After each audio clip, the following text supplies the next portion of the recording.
आज मैं आपके लिए लेके आई हूँ 100% शुद्ध और स्वास्थ्यवर्धक च्यवनप्राश की रेसिपी, जिसे घर पर बनाना है बहुत ही आसान। सर्दी के मौसम में च्यवनप्राश आपको लगभग हर घर में देखने मिलेगा, क्योंकि सर्दी के मौसम में ठंड के साथ साथ आती है बीमारियां, जैसे कि सर्दी, बदन दर्द, बन नाक। तो ऐसे में च्यवनप्राश हमारे शरीर को अंदर से स्ट्रॉन्ग बनाता है, मजबूत बनाता है, इम्यून सिस्टम को बूस्ट करता है, डाइजेशन को ठीक करता है। उसके साथ साथ हमारे स्किन और हेयर के लिए भी एकदम फायदेमंद है। और अगर आप इसे एक बार बना लेंगे तो 6 महीने से 1 साल तक इसे आराम से स्टोर करके रख सकते हैं। ये बिल्कुल भी खराब नहीं होता है। तो चलिए रेसिपी को हम देख लेते हैं। बहुत ही आसान सी रेसिपी है, फटाफट से बन जाती है। तो सबसे पहले हमने यहाँ पे लिया है 500 ग्राम जितना आंवला। आंवला हमने एकदम पके हुए लिए हैं। एकदम ग्रीन कलर वाले आंवला हमें नहीं लेने हैं। ये आप देखेंगे तो हल्के से आपको येलोइश दिखेंगे, तो वैसे आंवला हमें यहाँ पे लेने हैं। अब इसे हमें अच्छे से 2 बार पानी से धो लेना है, ताकि इसके ऊपर जो भी डस्ट या इम्प्योरिटी हो वो सारे निकल जाए। एकदम अच्छे से साफ कर लेना है इस तरह से। इसके बाद हमें इसे स्टीम करना है। तो यहाँ पे मैंने इडली का स्टीमर लिया है, उसमें हम थोड़ा सा पानी डालेंगे और उसे हमें एकदम अच्छे से उबालना है। आप चाहे तो प्रेशर कुकर में भी कर सकते हैं, लेकिन स्टीमर में जो स्टीम होते हैं ना आंवला, वो बहुत ही अच्छे लगते हैं। तो पानी हमारा एकदम अच्छे से उबल गया था, तो इसमें हमने इस तरह से एक बड़ी सी छन्नी रख दी और उस सारे आंवला को हमने इसमें स्टीम करने के लिए रख दिए हैं। 10 से 15 मिनट तक हमें इसे एकदम अच्छे से स्टीम होने देना है। तब तक हम बाकी की चीज़ें तैयार कर देते हैं। तो यहाँ पे मैंने हाफ कप जितने रेजिन्स और 8 से 10 मैंने खजूर लिए हैं। आप चाहे तो क्वांटिटी अपने हिसाब से कम या ज़्यादा कर सकते हैं। खजूर के अंदर के बीज को निकाल दिए और इन दोनों को गर्म पानी में हमें भिगो कर रखना है। तो जब तक हमारे आंवला स्टीम हो रहे हैं तब तक ये भी एकदम अच्छे से सोख हो जाएंगे। तो इसे भी हमें एक साइड में रख देना है। 15 मिनट हो गए हैं, तो अब हम चेक करते हैं कि हमारे आंवला स्टीम हुए हैं कि नहीं। तो आप देख सकते हैं कि ये एकदम अच्छे से स्टीम हो गए हैं।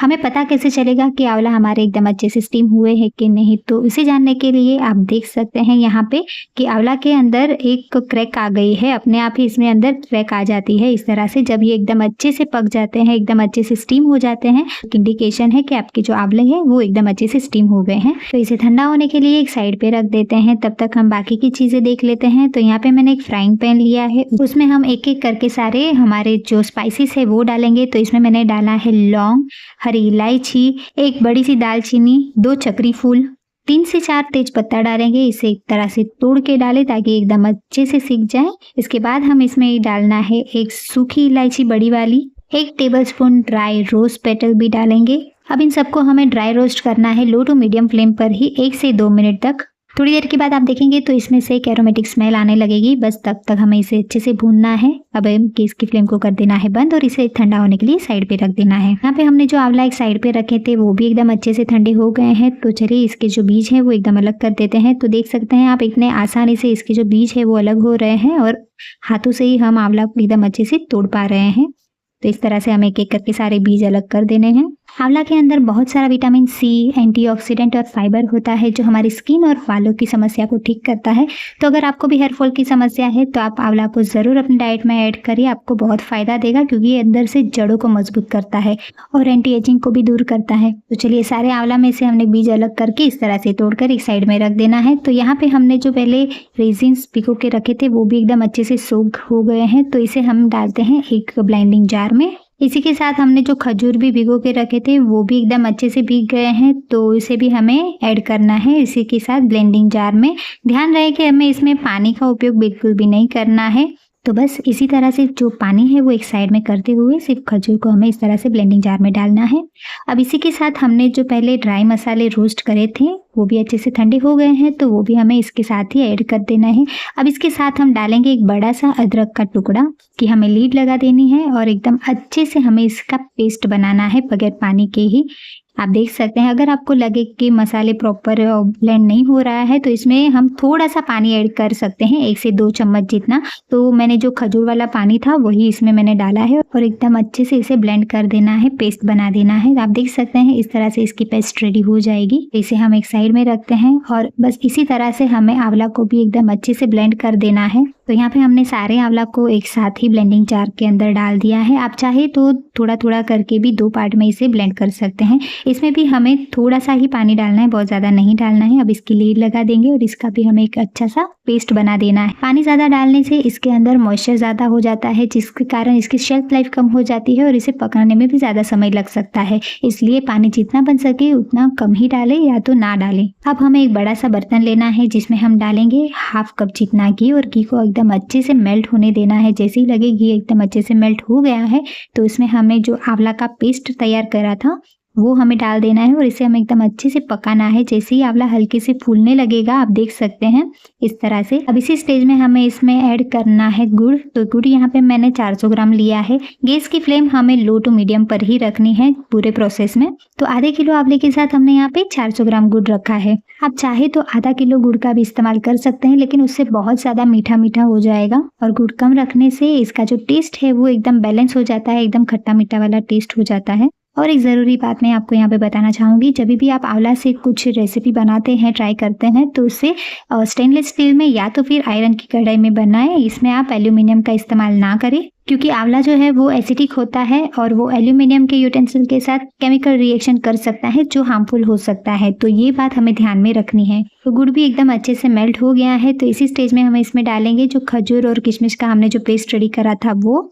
इसे भी हमें एकदम अच्छे से मिक्स कर देना है। आप देख सकते हैं कि अभी आपका जो ये मिक्सचर दिख रहा है वो बहुत ही लिक्विडी दिख रहा है, क्योंकि इसके अंदर का जो मॉइस्चर है वो रिलीज हो रहा है।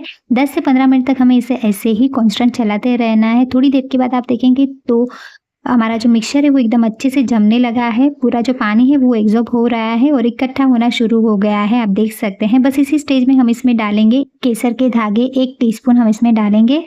च्यवनप्राश में केसर बहुत ही अच्छा टेस्ट देता है और बहुत ही अच्छा लगता है। आपने बाहर से भी कभी च्यवनप्राश लाया होगा तो उसमें आपने देखा होगा कि केसर डला हुआ रहता है।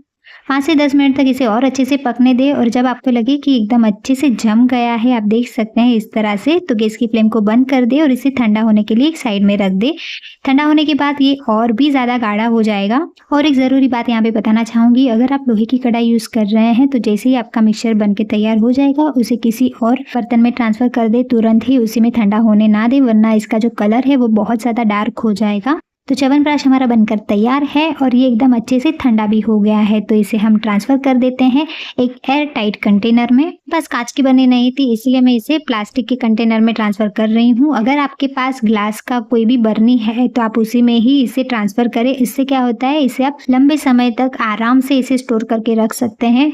6 महीने से 1 साल तक ये बिल्कुल भी खराब नहीं होता है और कांच की ट्रांसपेरेंट बर्नी में ये देखने में भी काफ़ी सुंदर दिखता है। तो देखा आपने कितना आसान है घर पर ही च्यवनप्राश बनाना। यही चीज़ अगर हम बाहर से लाते हैं तो हमें पता भी नहीं होता इसके अंदर क्या क्या इंग्रेडिएंट डले हुए हैं, कितना केमिकल डला हुआ है, कितना प्रिजर्वेटिव डला हुआ है। 100% शुद्ध, टेस्टी, हेल्दी, बिना किसी केमिकल और प्रिजर्वेटिव से आप आराम से घर पर इसे बना सकते हैं, वो भी कुछ ही सामानों के साथ जो हमारे किचन में ऑलरेडी अवेलेबल होते हैं।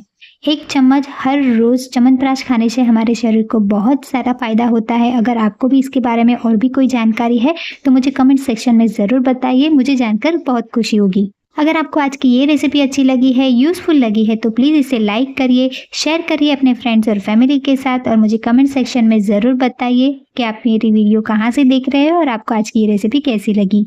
ऐसे ही मज़ेदार रेसिपी को देखने के लिए मेरे चैनल को सब्सक्राइब करिए और बेल आइकन को प्रेस करिए ताकि मेरे आने वाले हर वीडियो की नोटिफिकेशन आपको मिलती रहे। Thanks for watching.